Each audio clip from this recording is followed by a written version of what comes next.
that I have to receive information regarding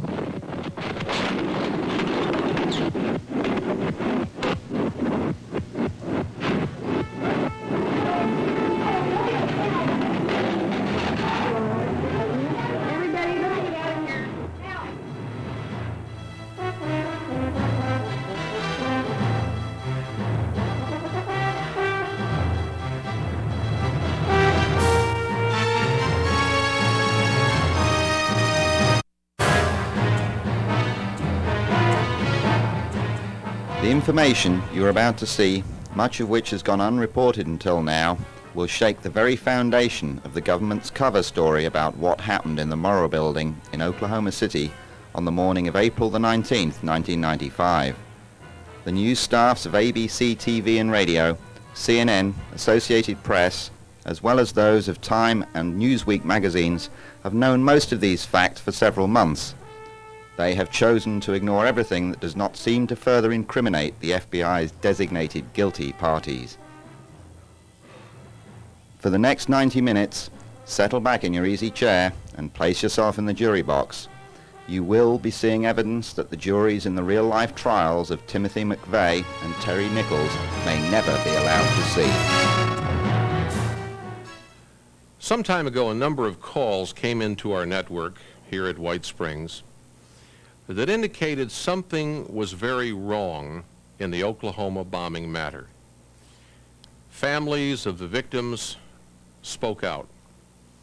They said things were not as the national media was portraying supposed facts.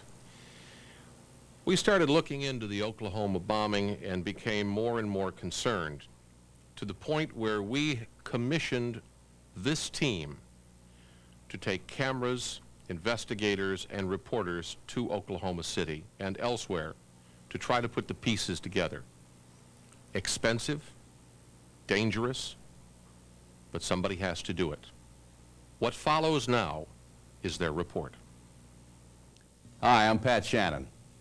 Over the past 5 months, I have had 5 separate trips back to Oklahoma City to investigate those mysterious bombings. As you can imagine, it must have been a horrible and a terrifying scene that morning. Men and women went to work just as they'd always done and suddenly died. Trusting parents took their children to a daycare center on the 2nd floor, which just happened to be positioned to where it took the brunt of the 7 floors of concrete above it falling. And 19 children were crushed to death that morning. President Clinton, if you remember, came on the following Sunday to a memorial service for those children at one of the churches in downtown Oklahoma City.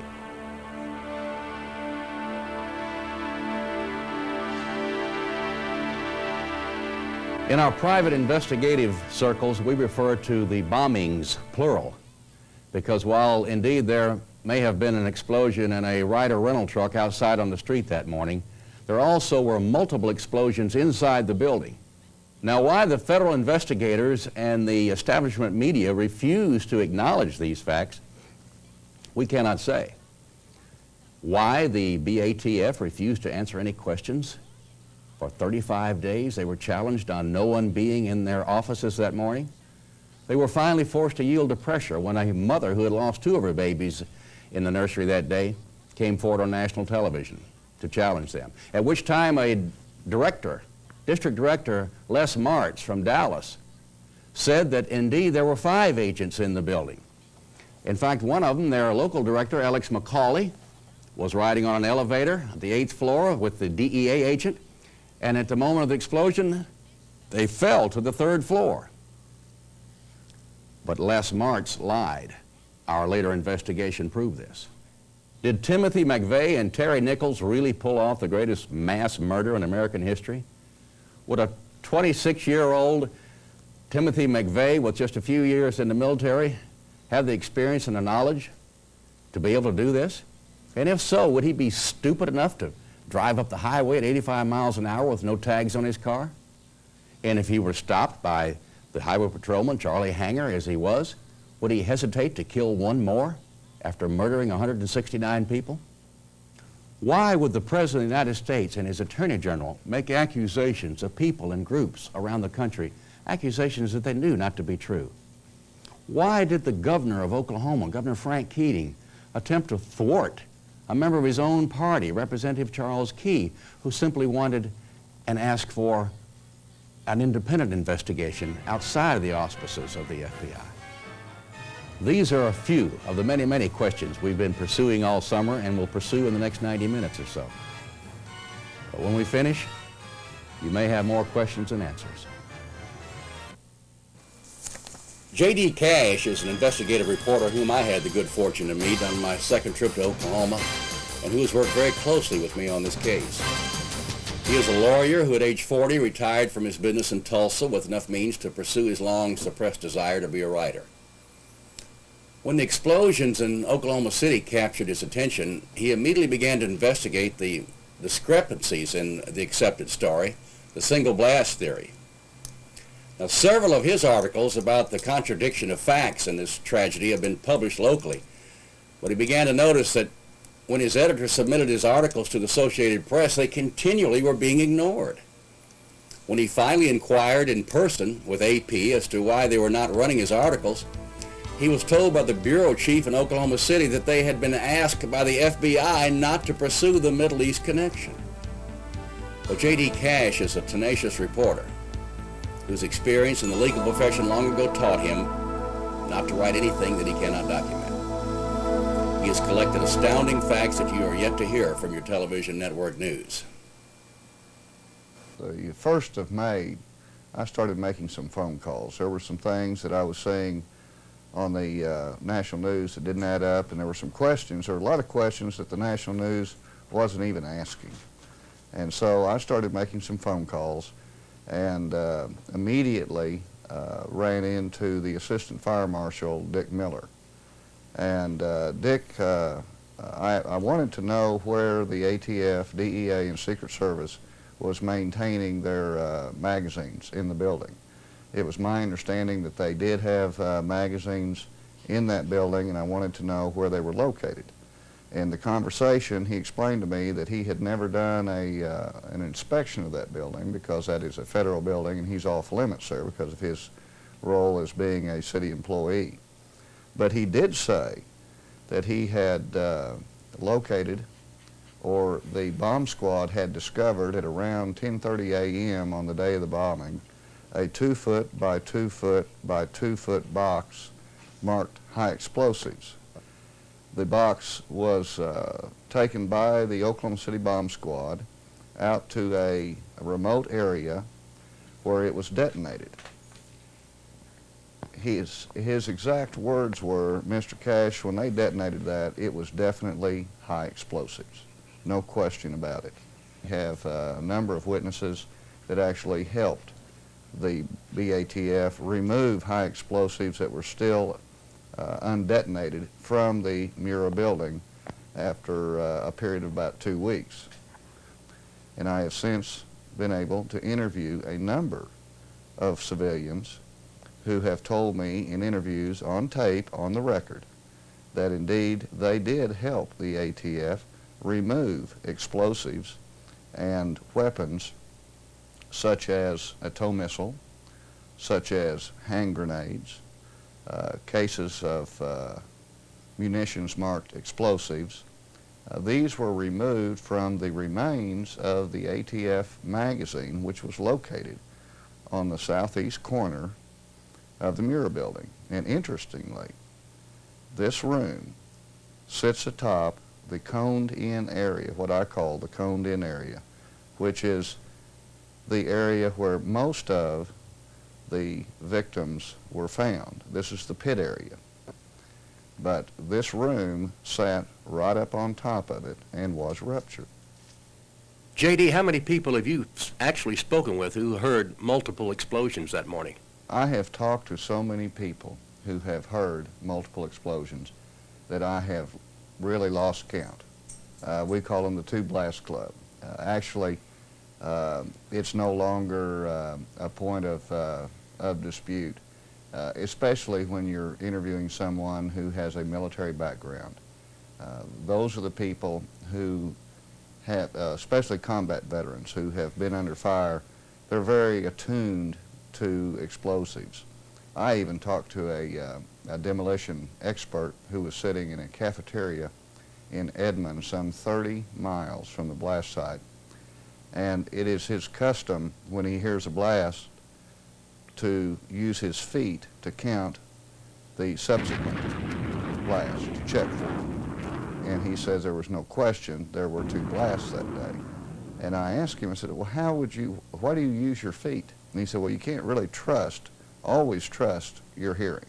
And he said, the reason why I'm alive today is when we set out multiple charges, we use our feet to make sure that all of the charges that we have set off have gone off before we go back and approach the area. So it's just automatic.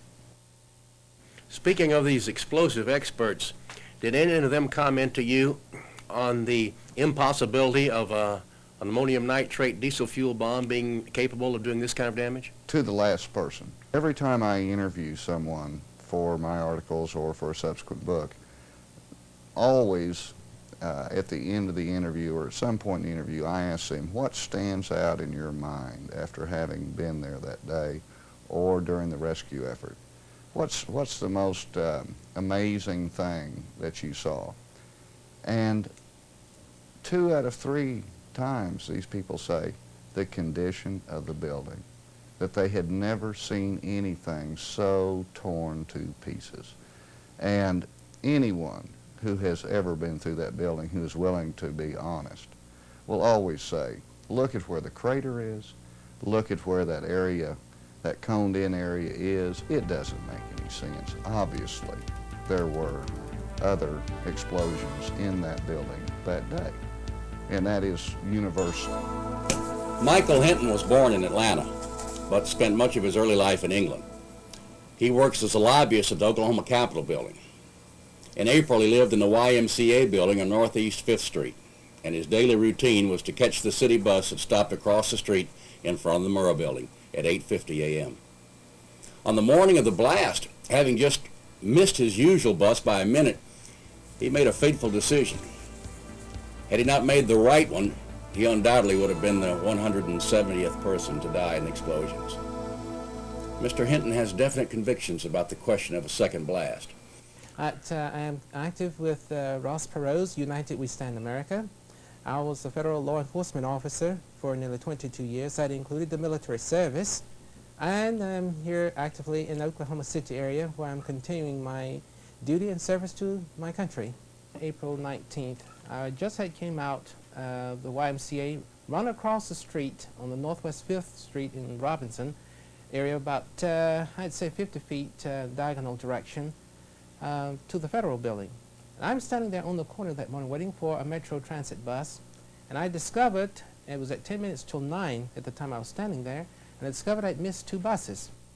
So at 8:55 or about 8:56 that morning of April 19th, 95, I run down to Northwest 5th and Broadway. Another bus was coming through the intersection, and I caught him just in time. This bus was running late. But I got on and went on to the transfer terminal where I was to catch another bus bound for the state capitol.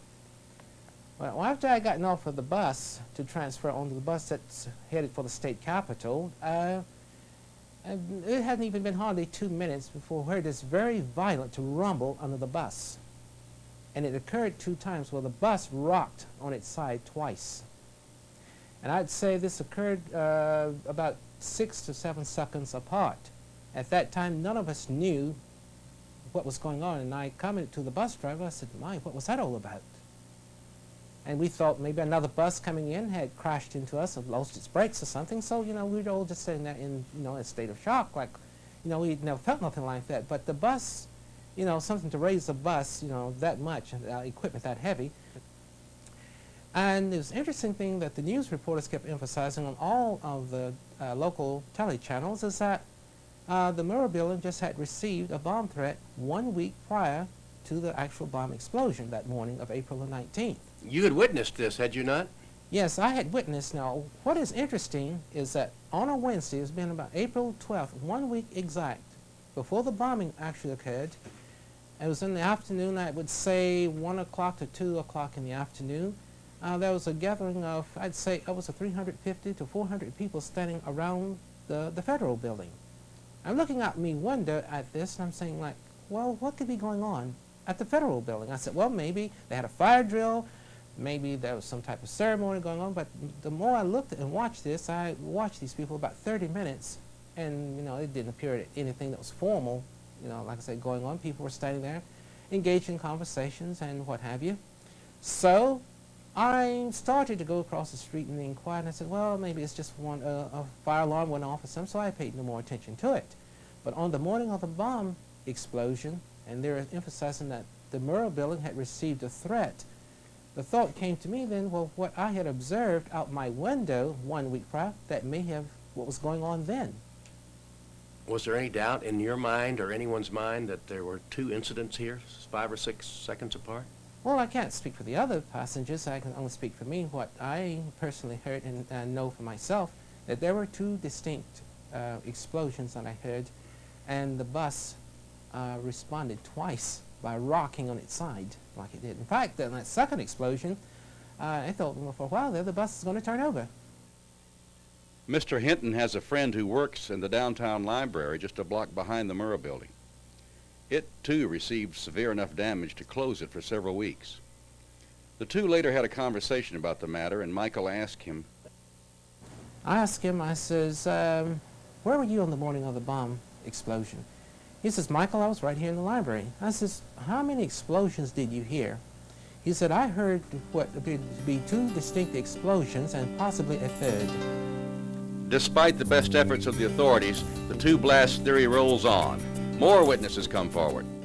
Jim Ferguson is a heating and air conditioning engineer and a foreman in charge of many of the downtown federal buildings in Oklahoma City, and of course at one time the Murrah building. His office is downstairs in the United States Courthouse, and he was on the scene doing rescue in less than 1 minute after the explosion. And his version of what happened destroys almost every major point of the government story. When I asked Jim if he had heard two explosions, he answered as if I had naively asked him if he still believed in Santa Claus and the Easter Bunny. Why, heck yeah, I heard two explosions, he told me. Everybody in town heard two explosions. His wife, sitting at the table, then told us that she and her mother-in-law, Jim's mother, were at the farmer's market about 1.5 miles southwest of the Murrah building that morning. They heard the first explosion, turned to see what was going on, saw a cloud rising from the Murrah building, and about 5 or 6 seconds later, she described it, saw a second mushroom cloud rise from the building following a second explosion. ABC Television's Good Morning America wanted to talk to the maintenance crew at the federal buildings. Jim Ferguson, of course, was part of that.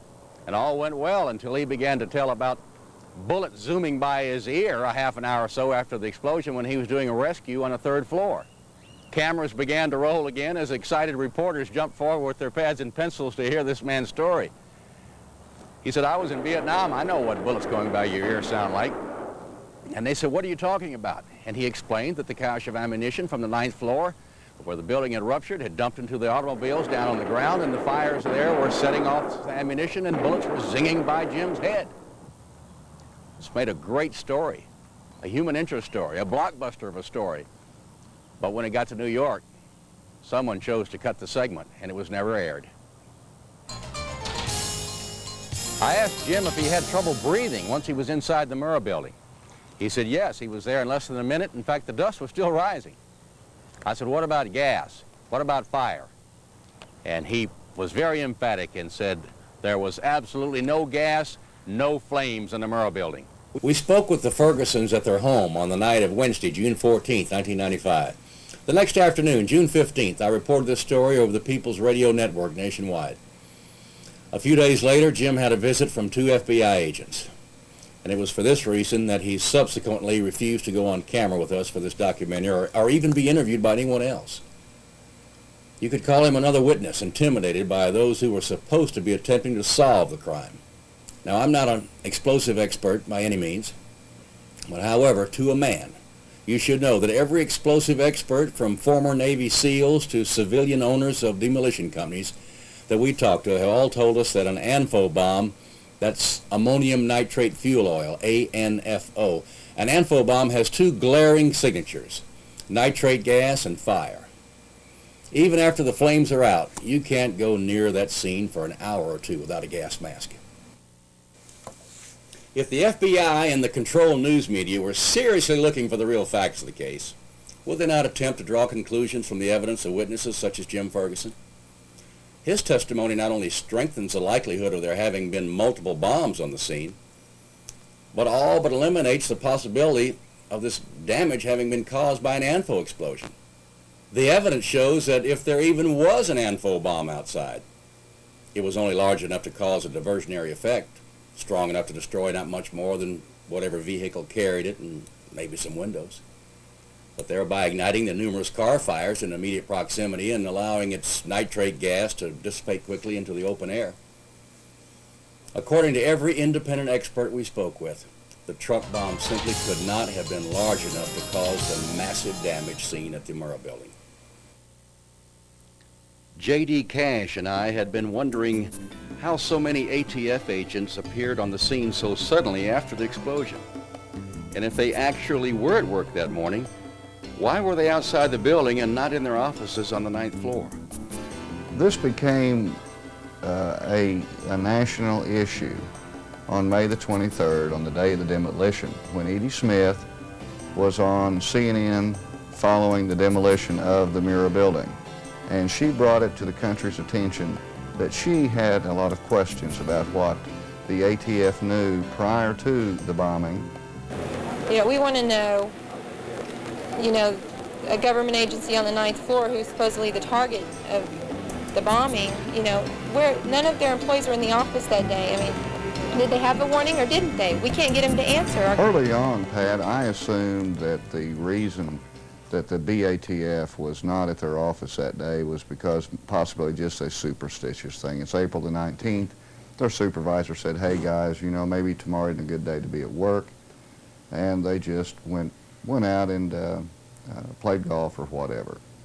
And about 2 weeks into this, I started receiving information from witnesses and from concerned citizens asking me to look into this a little bit closer. And as I began to locate individuals that had information about the ATF's whereabouts that day, it became startlingly clear that they were outside of their office that day, but incredibly close to the building. I asked J.D. just exactly what particulars he had uncovered with the witnesses who had been willing to talk. We have one witness that we've taken down and put in a broadcast theater and put him on tape, on camera, his face blacked out, changed his voice in order to protect him.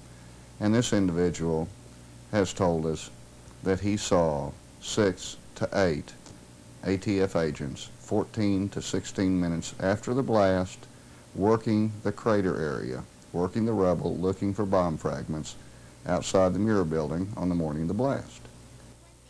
Another witness confronted an ATF agent outside.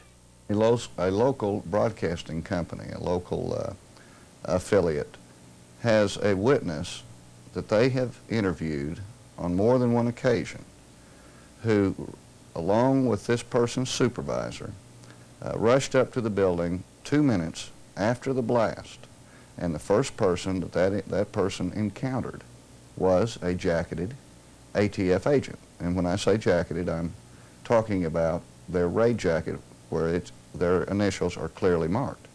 This witness told the television interviewer that he looked up at the 9th floor. Now, this particular person happened to know, because of his wife's position with the government, he happened to know that ATF officed in that building.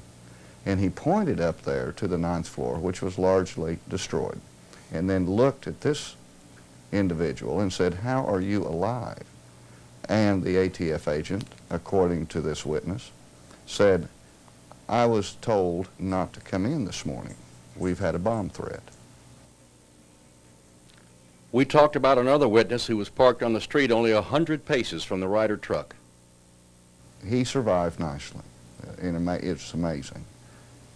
When he gets out of the truck and he walks up to the parking lot, the very first group of officers that he sees are ATF agents in their raid jackets. He was amazed. These stories keep coming back over and over and over again. Just exactly where were the agents that morning? We know for a fact that 3 were in Ponca City at an arson trial. 2 more were downtown Oklahoma City at the U.S. Courthouse at a similar arson trial. 1, Agent Luke Franey, was on the 9th floor of the Murrah building.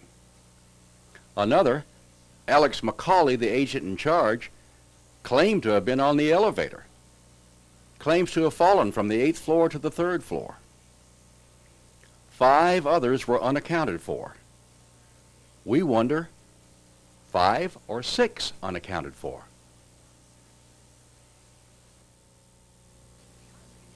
Les Martz put out a memo to all the ATF and IRS offices across the country saying that Edie Smith's accusations were groundless. That not only were ATF personnel victims, but they were heroes doing rescue. That Alex McCauley went on a 5-story free fall in the elevator. But the inspectors at the elevator company said, no way. None of these elevators had any of the switches thrown which would be thrown if there had even been an increase in speed of 10%. That's one of the safety features of those elevators in the Murrah building. And I asked him, I said, well, what about a free fall? I asked this of 3 or 4 or 5 of these gentlemen. And each one has sort of laughs and says, elevators, the modern elevator doesn't free fall. It has unless you cut the cables. They have the way that they have a counterbalancing mechanism, which if the power goes off, the elevator would be more likely to rise than it would to do anything else. So the idea of an elevator free falling is ludicrous. There were no severed cables in the Murrah And there building. were no severed cables. The bottom line is this story, which has been put out in news releases by the ATF, is not correct. It is not accurate, and they should have done a better job than this if they were trying to account for where Agent McCauley was. At the close of our interview, I requested that J.D. Cash give us his summation of what we will call our theory number 1. With 3,500 pounds of pressure or more, C4 will be detonated. There's 2 ways to detonate it. You can either use percussion caps, which is what it's designed for, or 3,500 pounds of pressure. That will set it off. If it went off in that way and took out, the only thing it had to do was take out that one pier. Pier number 3 is what we call it.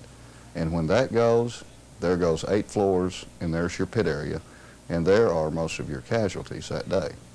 But for sure and for certain, the pit area and that southeast area, that coned-in area of the building, the damage was done by a separate blast. It has no relationship whatsoever to the crater, which is more towards the west, and certainly if the fertilizer bomb could do the damage to the southeast area, it would have done it all the way across to the western area.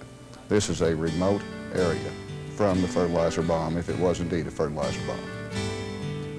Representative Charles Key is a 41-year-old businessman and not a lawyer, he's quick to point out, now in his 5th term as a member of the state legislature.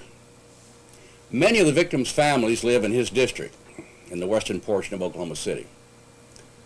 Mr. Key sensed there may be an ongoing federal cover-up in this case and attempted to initiate a legislative investigation conducted by a House committee. His efforts were swiftly foiled. We asked for the Speaker of the House to appoint a special House committee, not a joint Senate House committee, not one created by the governor or anyone else, but a House committee, because the nice thing about members of the House, they have 2-year terms, they're closely aligned with their constituency because of that, smaller constituency, so typically the House feels a little bit closer to the people and moves a little bit quicker on things. And that's why I asked for a House committee investigation. We asked the Speaker of the House to have an interim committee special investigation. We do that all the time, like probably most legislative bodies do. We have interim committee studies. So this wouldn't be anything that would be out of the ordinary except the topic involved. And we were flatly turned down. Much like the governor said, the speaker said that we should have more faith in the investigative bodies and that any information we had should be turned over to them. And as many people well know, most of the information that we were having problems with and still have problems with today have already been turned over to them. They're already aware of that information. The problem is they've been giving an official explanation for some of these elements in what happened on the 19th that don't add up with reality and fact, according to many experts. Do you feel like there's some kind of cover-up going from the federal side of the fence? I'm convinced that there are some, at the very minimum, there are some in the government that are covering up certain information. Now, whether there's a big conspiracy, an overall cover-up of some big conspiracy, we don't know. But we all have a right to know, especially the people in this city and this state and the victims and their families that were affected by this. So this was your whole idea in having an independent investigation. Do you think there's any chance of this happening at a later date? It's possible. Frankly, I don't have that much faith in our legislative leadership to make that decision, to turn around a decision that they've already made, unfortunately. What did Governor Keating have to say about the idea? Unfortunately, Governor Keating was very critical when he didn't have to be. He and I being of the same party, I thought that he would maybe adhere to Ronald Reagan's 11th commandment and not be critical of a fellow Republican. But he was somewhat critical of me and my request for the investigation when he didn't have to be. And he's been critical of just about everyone that has brought any questions up about what happened on the 19th and whether there was foreknowledge and a number of other issues. We asked Representative Key if there could have been a Middle Eastern connection. We know that in the first few days after the bombing that there were Middle Eastern or Iraqi individuals that were believed to be involved and that were seen leaving the scene of the crime and that were pursued by the authorities. And one of those individuals was called John Doe number 2, and they even put a $2 million price tag on his head. Looked for him for a long time, and then a couple of months later they decide that there was no John Doe number 2 at all. And we know that there is definitely a Middle Eastern connection in this crime. We have other people that have given eyewitness testimony, given 100% ID of individuals that were at the scene of the crime that were of Middle Eastern descent. So we know that there were people involved other than McVeigh that were of Middle Eastern connections. Have you any idea why the FBI would suddenly begin to ignore these people? It has been reported that there are people in Oklahoma City that are former Iraqi soldiers that fought in Saddam Hussein's army in Desert Storm, and that at least one of these individuals may be connected to the bombing in some way. I don't know if that's true yet. We need to know if that's true. We need that to be pursued fully. And if it is, I can see where some individuals may not want that to be made public because of how the public may react to giving asylum to Iraqi soldiers that we fought against in a very recent war. And that might be connected to a tragedy like this. That's pure speculation. But we have that information from good sources, and maybe that's part of the reason why this has been swept under the rug, apparently. Indeed, it may have been swept under the rug thus far, but there are private citizens who refuse to let it remain there. Now, what caused those explosions, we don't know exactly. But the people have a right to know what those explosions and who was responsible for that damage. Glenn Wilburn is a CPA, and he was in his office 18 blocks north of the explosion site that morning. He was on the scene by 9:20. and remembers the inordinate amount of jacketed BATF agents who were already there. As grandfather of the 2 Smith boys who died in the nursery, it bothers him that none of the agents had their children there that day. He questions the government story and is very aware of a campaign of disinformation being dispensed by the news media. We talked about this, his concern about the ever-present rumors about the Middle Easterners and the terrified witnesses who are still refusing to come forward with what they know. We were speaking of the infamous John Doe number 2. Interesting how he doesn't exist, but yet we have eyewitnesses that saw him. And the FBI has been aware of this since day 2. We have 4, maybe 5 witnesses that have ID'd these 2 being together here in Oklahoma City. It was at the corner of Main Street and Robinson immediately after the explosion. You have a brown pickup that has 2 men in it, one of them positively identified as being a Mideastern type man. And this pickup has since been followed. We followed the trail of this pickup, and the FBI have picked this pickup up from a local apartment house complex, and this pickup was subsequently spray painted yellow and dumped in this area of this apartment complex. And it's our understanding the FBI had this pickup, and they in fact have said that this pickup was involved in the bombing. And it appears to us from witnesses that this pickup was driven and dumped in this parking lot by a Mideastern looking man. We have to wonder what is going on here. Why does the FBI not want to admit or to even be investigating the possibility of Mideast connection? And that opens up a whole bag of worms, because it appears to me if there's a Mideast connection, it requires a response from Washington, an international response. Now we're into the political spectrum of it. And is it just possible that Washington does not want there to be a Mideast connection? And once again, we have the FBI being an image upholder of Washington. Early in our investigation, witnesses mentioned having been intimidated. I asked if this had been Glenn's experience. I was told that a private investigator in Dallas, Texas, had been told by someone on the inside, and presumably that means someone inside the ATF, that he better not even touch this case. He'd been asked by some people in Oklahoma City to do a little work on this case and ask some questions regarding ATF. And I was told that the person that he talked to said, don't touch it, don't even think about it, and the people in Oklahoma City that are asking questions are going to be in big, big trouble. During the massive manhunt for John Doe number 2, as amazing as it sounds, we got a call from the FBI wanting to inquire about my 14-year-old son, how old he was and where he went to school at, because someone had told them that he looked like John Doe number 2.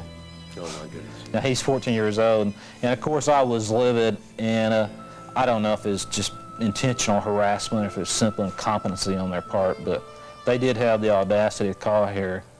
Well, we're still grieving over the loss of Chase and Colton and want to know about my 14-year-old son. The day after Edie's story seemed to expose the ATF's absence, the family was paid a visit by IRS, ATF, and the United States Attorney. But Glenn had a question for them.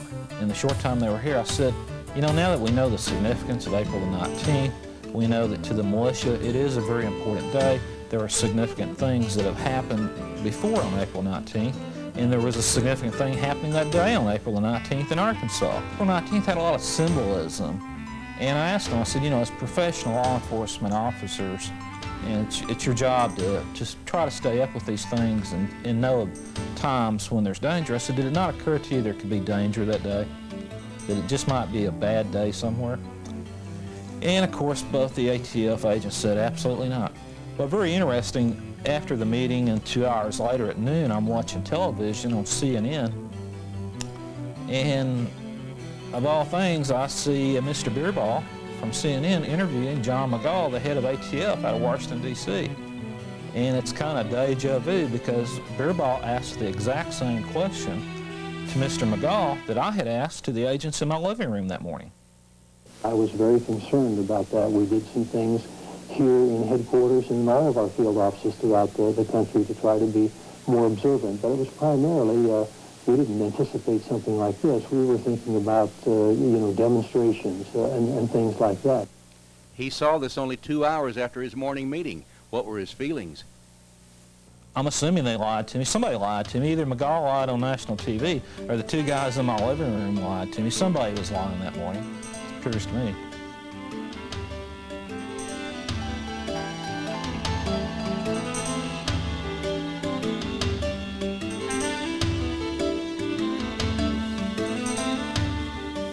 So were there 2 blasts or even more? Remembering Jim Ferguson's reply to that question and so many others who agree with him, we have to believe that it is true. Now we know that it to be a slight exaggeration that everybody in town heard 2 blasts, because many people we interviewed who were inside the Murrah building at the time heard no blast at all, and at first thought they'd been hit by an unexpected tornado. But many more on the outside, such as Michael Hinton on the city bus, heard and felt 2 definite and separate explosions. Here we have an opportunity for you, the viewer, to be an on-the-scene ear witness. At 9:02 on the morning of April 19th, there was a meeting going on in the conference room of the Oklahoma City Water Board, which was housed across the street and only 100 feet or so west of the Murrah building. It was so close that people died there in the ensuing moments. Now here's a tape recording of that meeting that was taking place. You may decide for yourself how many blasts you are hearing amidst the pandemonium. We begin 9 seconds before the explosion. With regard to this proceeding, basically there are 4 elements that I have to receive information regarding.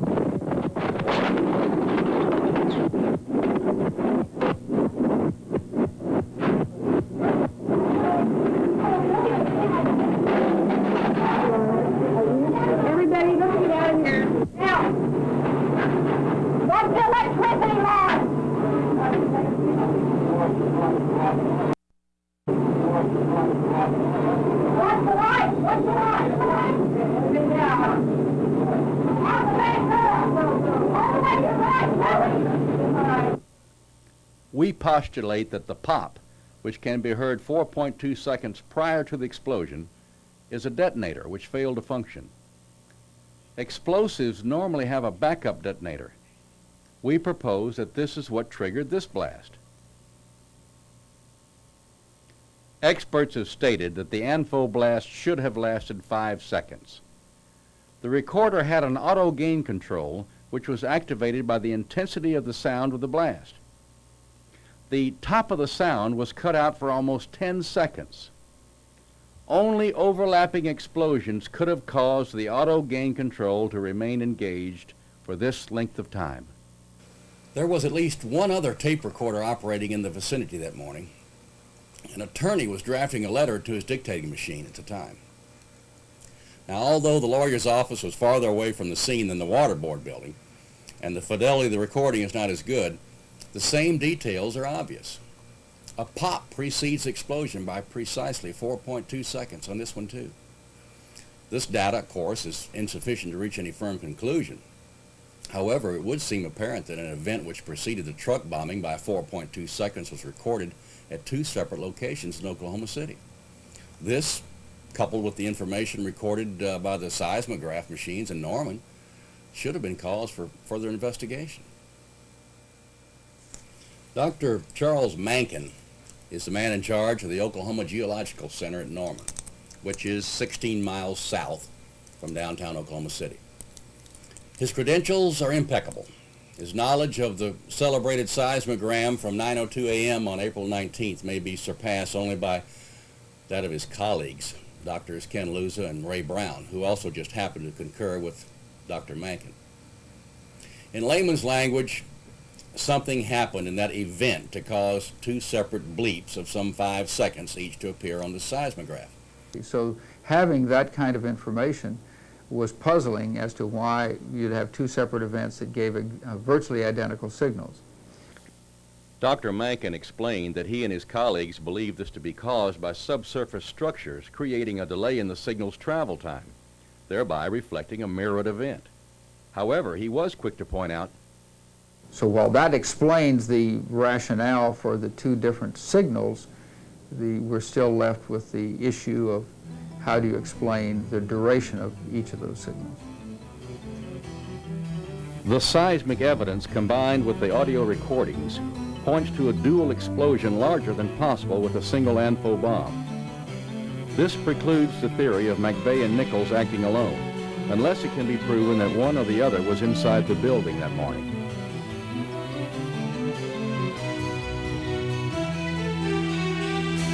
Well, part of a disinformation program is to plant individuals and organizations.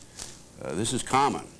The intelligence community, particularly CIA, is known for coming in with cults, planting them there, their own people, provocateurs, having them become leaders of the cult, and then control the cult. And also in these disinformation programs, they will plant somebody, that person will be a rabble-rouser, it'll give the government an opportunity and an excuse to come after that particular organization. It's very common. Ted Gunderson is a retired senior special agent in charge of the Los Angeles office of the FBI. Today, he's a private investigator, and renowned trial attorney F. Lee Bailey once dubbed him as unsurpassed by any in the country. Supporting theory number one, we have presented 11 thought-provoking points. With the introduction of Ted Gunderson, we move to our theory number two. Similar to the position of so many others, Mr. Gunderson's lifetime of experience prevented him from believing the news stories about an ANFO bomb being solely responsible for this enormous destruction.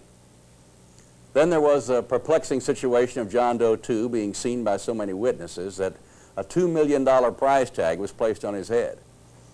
In early June, the Justice Department removed this reward offer, with Janet Reno saying at a news conference, John Doe is no longer a suspect. John Doe 2 is a joke. I mean, the early news report said that John Doe 2 was seen with McVeigh in Michigan and in Kansas and in Arizona. And now the government comes up and says, oh, and also in Kansas he was seen renting the truck with him, right? Now the government's coming up, oh, it's just by coincidence that this particular person that they drew the artist's conception from happened to be in the rental shop at the same time, had nothing to do with McVeigh. This all doesn't make sense. And now the latest thing, as of this date, is that these are two guys, McVeigh and Nichols, out having a beer, decided they hate the government, went down there and blew up the federal building. That's a joke. Why are the national media ignoring this real information? It appears to be factual that you and General Parton and others are uncovering. They're ignoring you, and they are chasing this apparent folly. I don't think they're chasing anything. I think this is part of the disinformation program. I've penetrated. So it's by design. It's by design. Investigator Gunderson alleges that he has, with others, infiltrated several clandestine organizations whose modus operandi is to compromise political figures and thereby dictate their voting behavior, a technique that has now been expanded to include key figures in the national news media to further the organization's own agendas. It is clear from Pat Shannon's own research that the national news media are aware of the major differences between the evidence and the official version of events in Oklahoma City. However, they still choose to support the official story. A shabby commentary on the condition of the Fourth Estate. So as a result, these people, or some of these people, are running the news media. They're paying the bill, so to speak. So they're being, as far as I'm concerned, the major mainstream media is being manipulated, maneuvered by the businessmen. They don't dare come forward with this two detonations and these other theories. Ironically, according to Anthony Summers' new book about your former boss, J. Edgar Hoover, those are the tactics that he became infamous for using from about 1930 to 1970. Well, let me put it this way. I don't think we have time to go into J. Edgar Hoover. I will defend him as a great leader, and he put a great organization together. We had no corruption, virtually no corruption at all when he was the head of the FBI. So I don't think we need to get off onto that subject, but I'll say this, that we didn't have the corruption in the... Ted believes that often the national media will pretend to be interested in things that they really are not. April the 26th, I learned that ABC Television and 4 other members of the media had been into the University of Oklahoma, obtained the information about the two detonations. Then about 2 weeks later, ABC TV came to town, called me from a motel, said they wanted to interview me and wanted my material. They couldn't meet with me right at that moment. They said they would talk to me later. And I said, well, in the meantime, I'll fax some material to you at the hotel room or the motel room. I did. I never heard from them again. So they never did the interview? They never did the interview, and I think that they were in town just to find out what I had, because this was early in the investigation. And I had been on a number of radio talk shows and so forth. Plus, I sent out, when this initially broke, I sent out a lot of information on my fax. In fact, I probably sent out over 200 faxes around the country. It was picked up and rerun. Also, it was on the internet.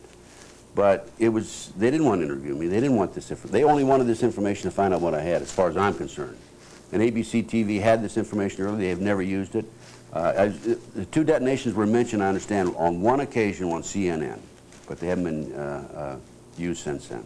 Ted, it appears that the only way people are able to get the truth from this whole fiasco is from the underground network, so to speak. It seems that even the people in the highest echelons of government are participating in some kind of cover-up. Do you agree with that?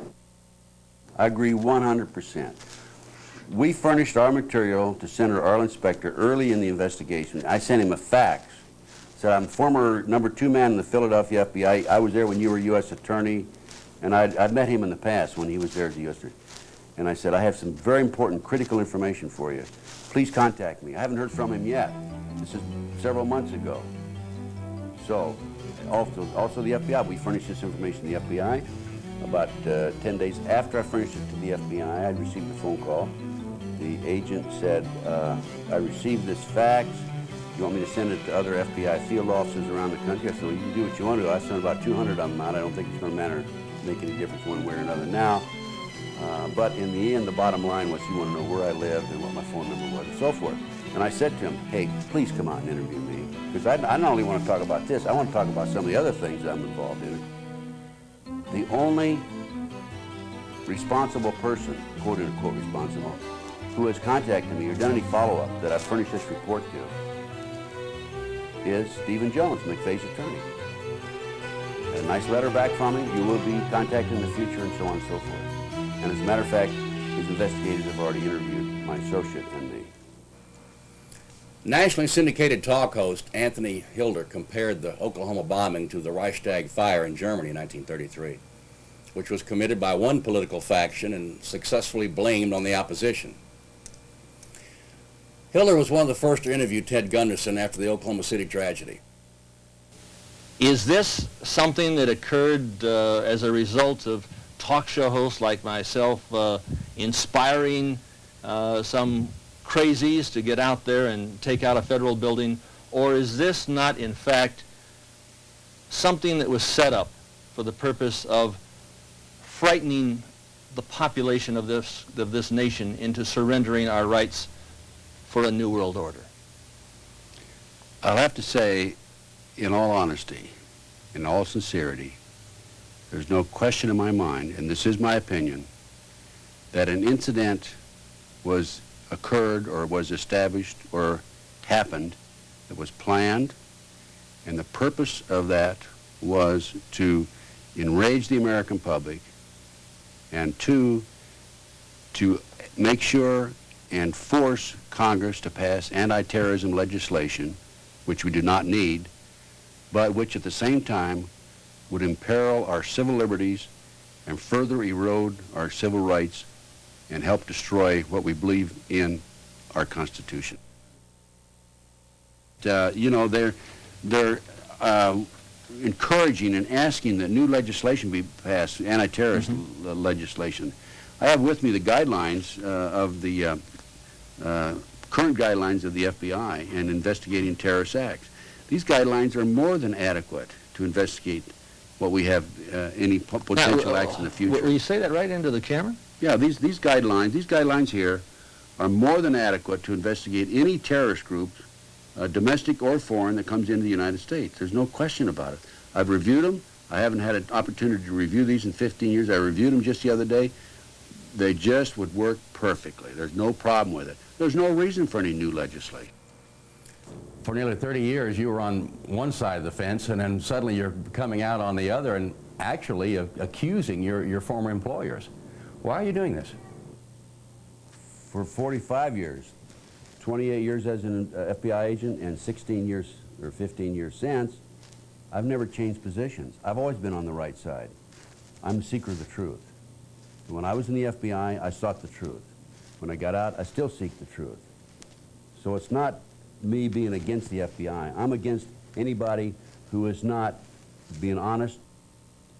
Ex-Bureau Chief Gunderson fears that certain people in the government are intentionally withholding and diverting information. Now, we apparently have an element within the government. I don't want to chastise the whole government, but we apparently have an element within the government that doesn't feel this way. And they're putting out this disinformation. And I think it's a horrible situation. I think someone needs to really delve into it. There are some good people in the government, too, so I don't want to chastise all of them.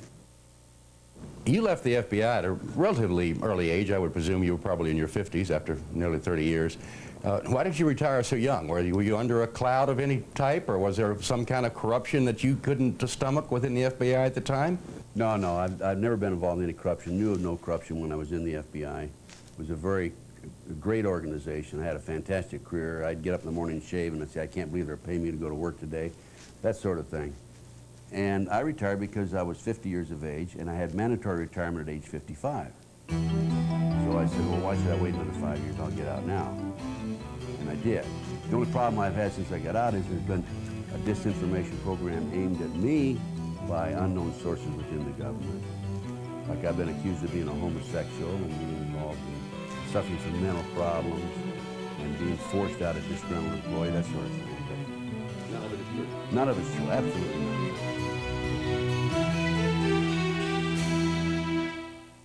Mike Riconosciuto is probably one of the 12 most brilliant men on earth. This man is known to us only as Ray, and he agreed to go on our cameras only on the condition that his face be shadowed.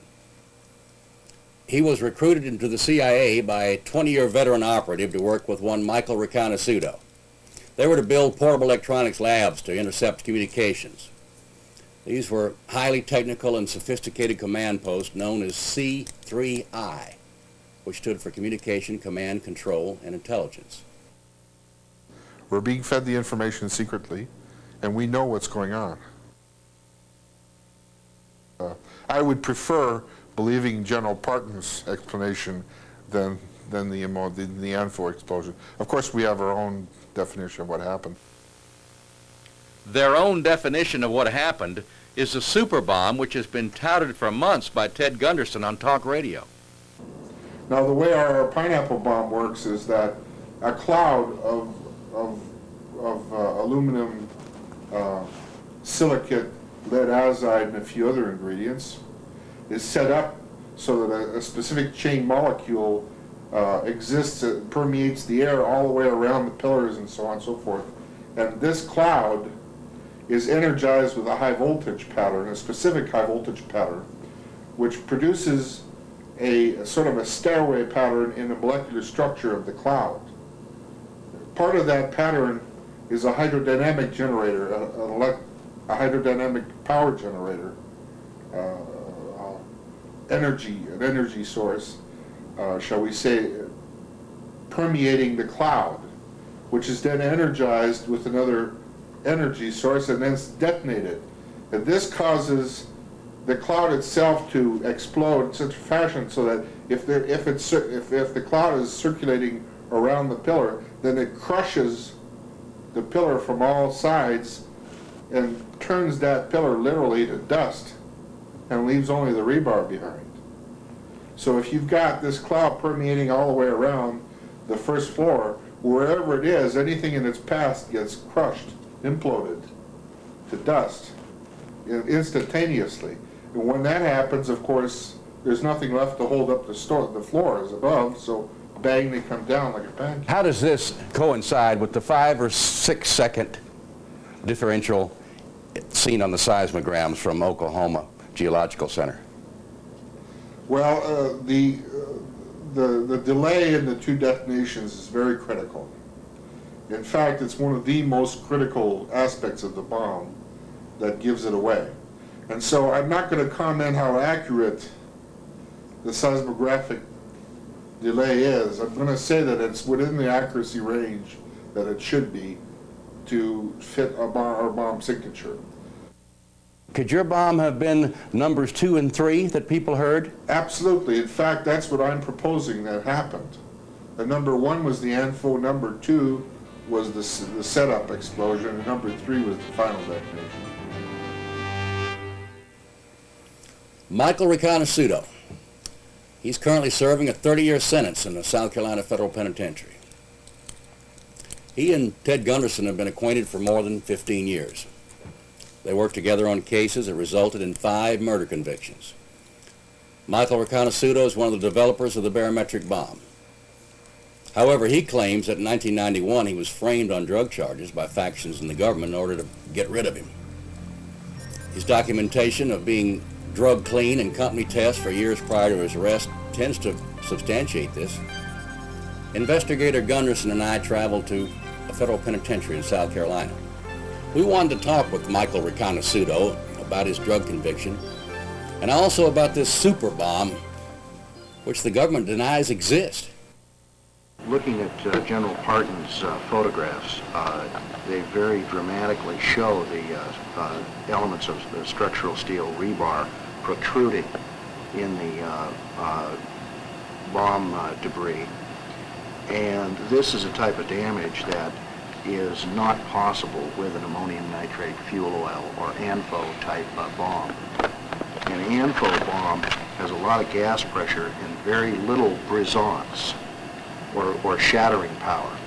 And at the range that that bomb was detonated, to do that type of structural damage this far into the structure, here you can see on the columns here the pieces of rebar completely exposed. Ordinarily it would take a contact type explosive to do that kind of damage. We ask about telltale signs. The signature is one of blast damage or shattering power, which is characteristic of a very high order explosive. The detonation velocity of our bomb is in excess of 20,000 meters per second. There is no known chemical explosive that has that much brisance. It is a type of explosive detonation device which is developed out of the nuclear weapons program. And this is not your garden variety detonator circuit that you would find in, say, the DuPont Blaster's Handbook, which is the Bible of the commercial explosives industry. Even in ordinary conventional military explosives, you would not find a detonator of this sophistication. The only place you find this sophistication is in nuclear weapons triggers. Are you then saying this was a nuclear weapon? No, this is detonated by the type of device which is used to initiate a nuclear weapon, which is non-nuclear in and of itself. Riconosciuto believes that there are no conventional explosives in existence capable of doing the kind of damage evident at the scene. Ted, this building was rated better than seismic zone 1. And any engineer familiar with the basic Roerich equations on stress, structural stress, would be able to tell you that this damage pattern is very unusual. And for a conventional explosive to do this kind of damage, where there's a marked demarcation from Class A to Class C damage, in other words, total destruction to moderate damage, it's just a technical impossibility. It would take a blast wave of extreme brisance or shattering power to do that kind of damage. It's obvious from the public reports that there were 2 separate blasts, and it's also obvious in publicly that enhanced explosives are of a 2-stage or long induction type explosion. There are, however, certain details which are classified, and this type of knowledge is highly specialized, and your average person on the street, or even your average explosives engineer, would not be aware of this type of technology. When was this bomb developed?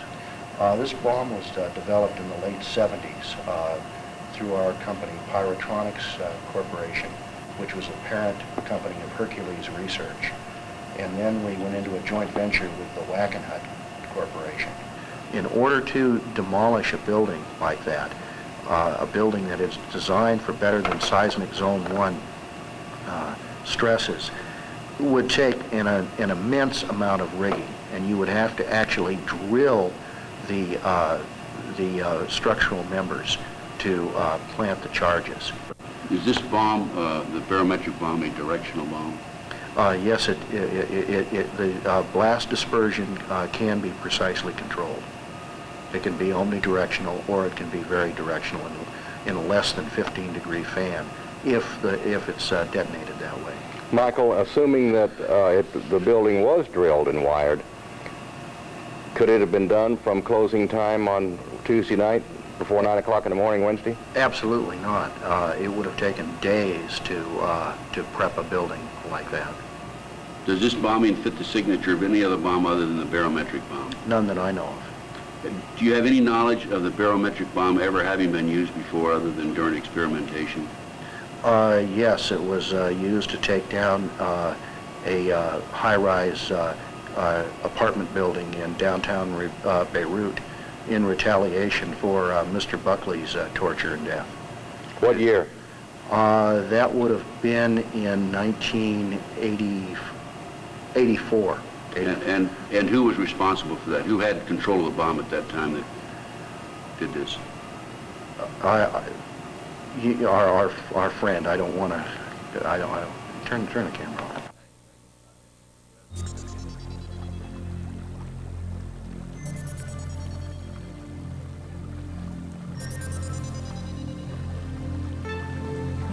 In 1989, Michael Ricano Suto's laboratory was burglarized and the top-secret barometric bomb prototype was taken. He believes that the drugs were planted at this time, which led to his conviction and 30-year sentence in 1991. This has become known as the Aberdeen burglary. Mike, what would tie the Aberdeen burglary into the Oklahoma City bombing? Shortly after the bombing in Oklahoma, I talked to a Treasury Department agent, and he told me that micro-taggants from the devices that were stolen in the Aberdeen burglary showed up in the bomb debris. He said the lab at the forensic testing lab the Treasury Department has in San Francisco found it. Is there any way that more than one of your bombs, we'll call it, could have been used at the Murrah building? It wouldn't have taken more than one. So you're saying one could have done the damage that we see, two would have done much more than we see? Absolutely. One would have. I'm surprised that so little damage was done. The micro-taggants are required by law in commercial explosives in the United States, and they're like a serial number, and they will survive a blast. And that way, the forensic bomb investigators can recover bomb blast debris and identify the source of the explosive if it was a commercially made explosive in the United States. The components that we were using in our research program were required to have micro-taggants in them in case anything ever happened to them where they got into the wrong hands. Your contacts in ATF, have they told you that this is the bomb that could be traced back to Aberdeen, Washington? They told me that the micro-taggants from the detonators that were reported stolen in the police report that we filed, that Raymond and Carl Worth had filed with the Aberdeen Police Department, are the ones that showed up there specifically. In the Oklahoma City bombing? Yes. If the testimony from these ex-government agents is true, it points to a much more ominous bomb being present at the Murrah building on April 19, 1995.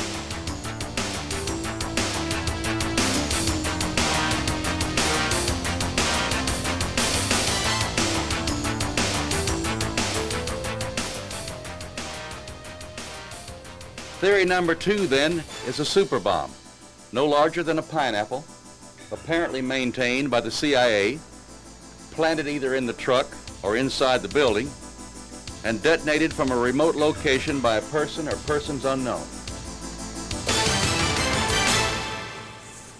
Brigadier General Ben Parton of Alexandria, Virginia. He holds a Distinguished Service Medal. He's twice received the Legion of Merit. He was a distinguished graduate of the Air War College.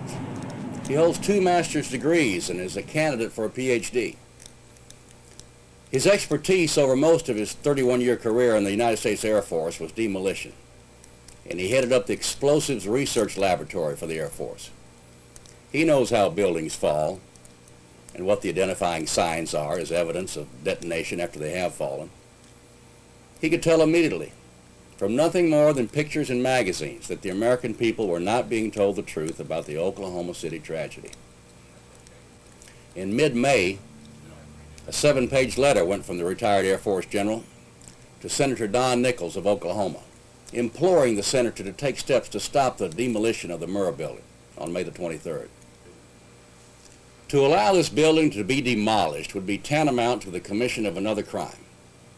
At a minimum, it would be destruction of evidence, said the former high-ranking military officer.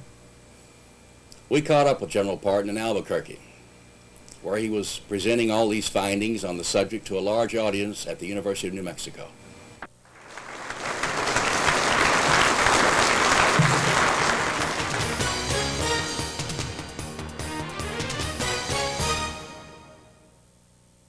My forte and interest has been in the weapons business for many, many years. And when I saw the circulated, published information about the bombing in Oklahoma, I just knew there was something phony about it. Number one, the pictures were grossly asymmetrical, and you just don't get that with bomb damage. The level of damage for the size munition they were talking about was incompatible with the damage to the building. And I gathered all the information that I could, all the pictures that I could, all the stuff that was published, and I sat down and got the floor plan for the building and as much information as I could on the building structure, and I came to the conclusion that there had to have been demolition charges in the building. There's no way no way what happened down there could have happened without demolition charges in the building. And I knew that those demolition charges had to be on 3 specific columns. But I felt across the front, if it had been an outside job, that those demolition charges would have been at the base of the columns on the front of the building, because they were available and accessible to anyone on the sidewalk. But there was one column back in the middle of the building that came down, and it certainly couldn't have been taken out with the demolition charge without someone having access to the building. So I prepared a memorandum, and I sent it to about 60 members of the Senate and the House, laying out my concern. And Don McIlvaney and I got on the radio talk shows. We both agreed we would hit as many as we possibly could and try to get the Senate and the House to take some action to keep that building from coming down until we could have an independent assessment of what happened, because I knew when that building came down there would be evidence forever destroyed. And I suspected that there may be an effort to cover up things, so I felt that we ought to have a separate and independent investigation. Of course, the Senate and the House both acted with their normal black hole kind of an operation. I never did hear from Senator Nichols from Oklahoma. I got a letter back from Senator Warner espousing his wholehearted support for a number of the conditions in the so-called anti-terrorism bill. And Congressman Frank Wolf sent back a letter, and I knew him well. And he said, "Dear Ben, thank you for your info copy." It was addressed to him. He said, "What you're discussing is above my level of expertise. I have sent it to the FBI for their information and assessment and evaluation." I then knew that he didn't understand what the letter was all about. Disgusted with the attitude of Congress and dissatisfied with the government's clumsy explanations, General Parton personally carried his investigation to Oklahoma City. There was a company in Oklahoma that had pictures that were made throughout the cleaning up of the building.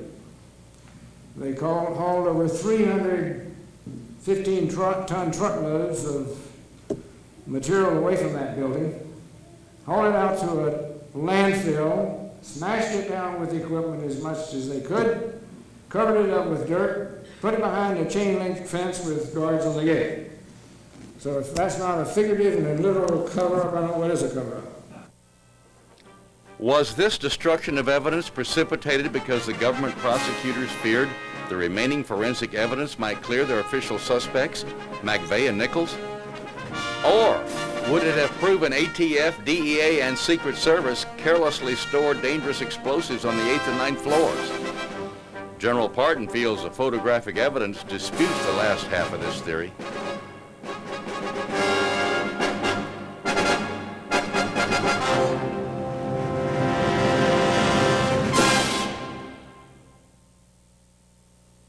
And here is the stub of column B3. And the top of that column is at the 3rd floor level. And if you examine that column closely, you can see that the rebar is still sticking out the top, and it has all the appearance of a demolition charge, the kind of damage you would get from a demolition charge at the top of that column, where it had a juncture with floor number 3. General, would you explain to us the particulars, what your message is, what are you trying to get across? Well, I'm trying to show with this layout of the building structure the pattern of damage that was done to the building from whatever was doing damage. And what I found that you had demolition charges in the building plus the truck bomb outside. Now this is the pressure pattern that you would get from the truck bomb located at this position. And that's about the size of the explosive charge of 4,800 pounds of ammonium nitrate with enough fuel on it. And even though you had about 500,000 pounds out here per square inch, by the time that pressure wave got to the first point of contact with the building was right here, you're down to about 375 pounds per square inch. Now the columns with the X's you've marked are on the 3rd floor. The columns with the X's I marked are the columns that I concluded were taken out by demolition charges. At the 3rd floor level? At the 3rd floor level. A blast. There was a blast from the truck bomb. There was? There was a blast from the but truck not strong bomb. enough to damage the header or blow it in. That's right. But as I indicated, there is the evidence from the pictures that show that these columns were failed by demolition charges. With evidence inside, was it really necessary to destroy the Murrah building? General Parton asked that question too. And I talked to the architect, as I indicated before, and the architect told me, and this is the one who was there supervising and advising on shoring up the building. He said the building that was standing was sound. It was his recommendation that the building be rebuilt because everything still standing was structurally sound, and he felt the building could be rebuilt. Pat Shannon asked General Parton if this could have been a staged event in order to accelerate the passage of anti-terrorism legislation currently before Congress, which, if passed, would undermine American civil rights. These are his conclusions. They were federalizing crime in this country when the Constitution clearly leaves it in the local level, in the state level. They were giving the FBI and the BATF and any law enforcement agency in this country powers over the American people that the American people had never seen before. It's the same kind of power over the people that the Gestapo in Germany was exercising and the KGB in Russia were exercising. And I just didn't want to see that imposed on the people in this country. Now we come to our 3rd and final theory. 3 columns on the front row and 1 in the 2nd row were taken out with 4 strategically placed charges. As in theory number 2, the ANFO bomb outside in the truck was no more than a diversionary tactic and did little damage. So we have 3 possible scenarios now. 3 situations that could have happened, none of which fits into the government's cover story of a single ANFO explosion on the street and of Tim McVeigh acting alone. However, we believe we can correctly assume that there was an ANFO bomb that exploded in a truck outside the Murrah building. So at this point, we must suppose that one of 3 things happened. First, Tim McVeigh, along with John Doe II, whoever he is, and acting in concert with absolutely no one else at the scene, parked the truck loaded with explosives, ignited it at the scene with the fuse or from a remote location moments later, and set off the blast. They were not aware that explosives had been stored on the 9th floor by DEA, BATF, and the Secret Service. The truck explosion on the outside triggered the cache on the inside a few seconds later.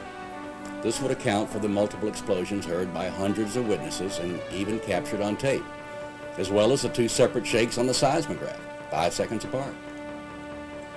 One can imagine the embarrassment, not to mention the liability the agency would shoulder if these facts became public knowledge.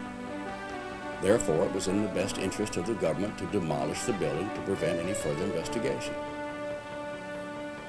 But we know also from the unanimity of opinion of the multitude of experts that this alone could not have sheared the columns and cut this kind of pattern through the structure. Therefore, we must eliminate this supposition almost as quickly as we consider it.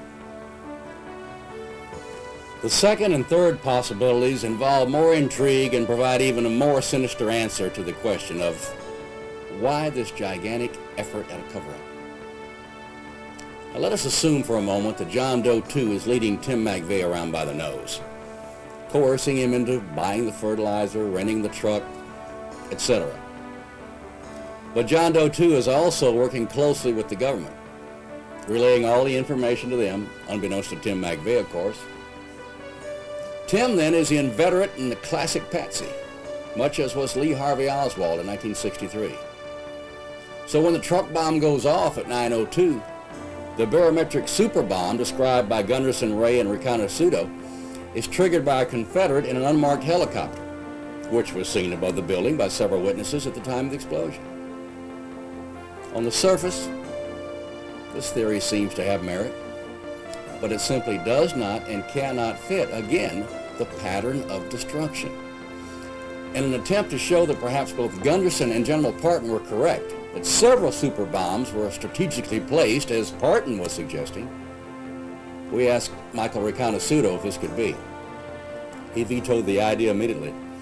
His barometric bomb was just far too powerful. Any more than one of these bombs would have left far more devastation than we already see. In our third case scenario, we have the conditions presented by General Parton, and the facts seem to make his the strongest case of all.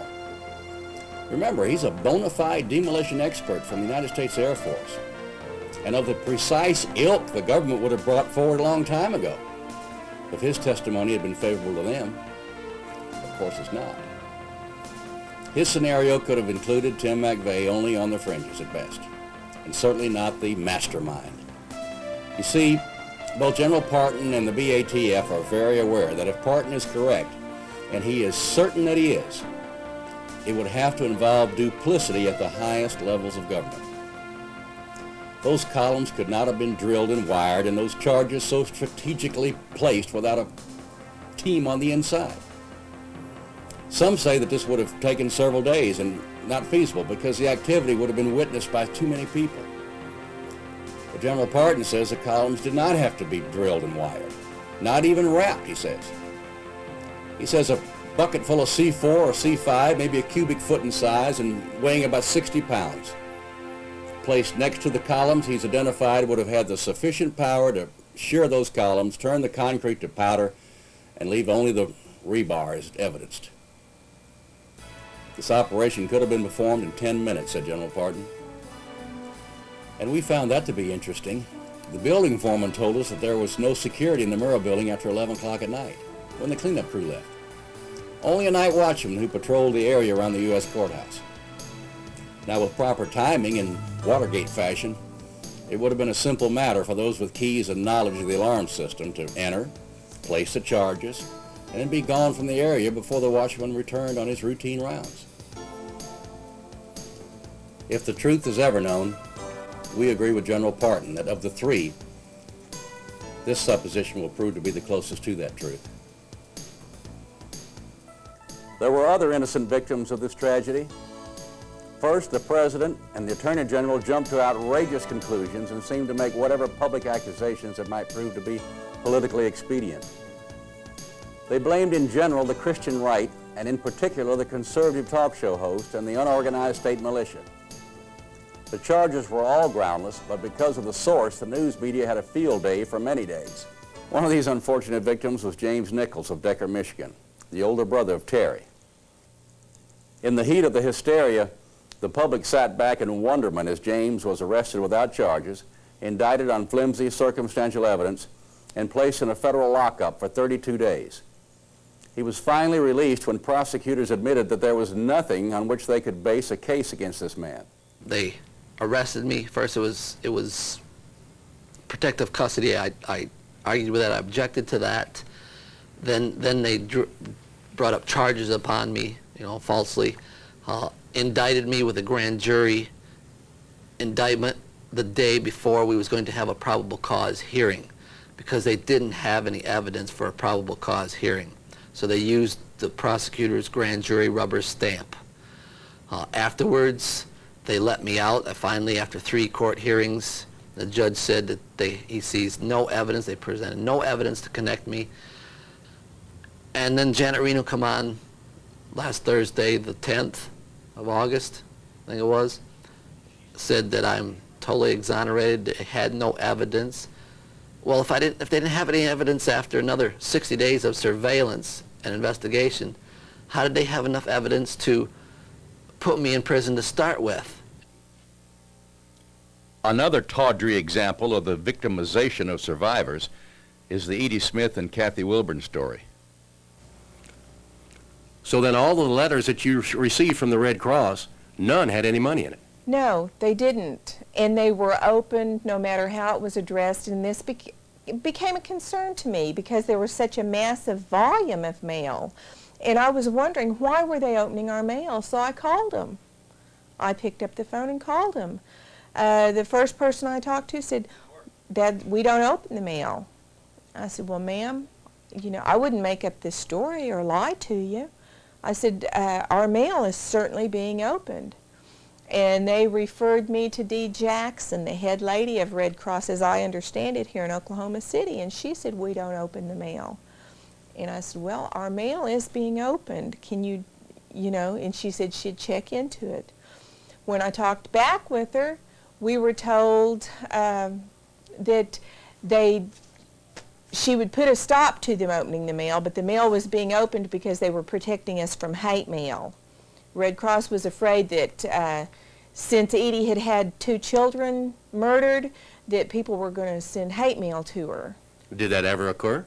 No. Who would write hate mail to someone that had their children murdered? We never got one unkind letter. The people that took the time to write to us were people that were wanting to console us and extend their sympathies. There was never any hate mail.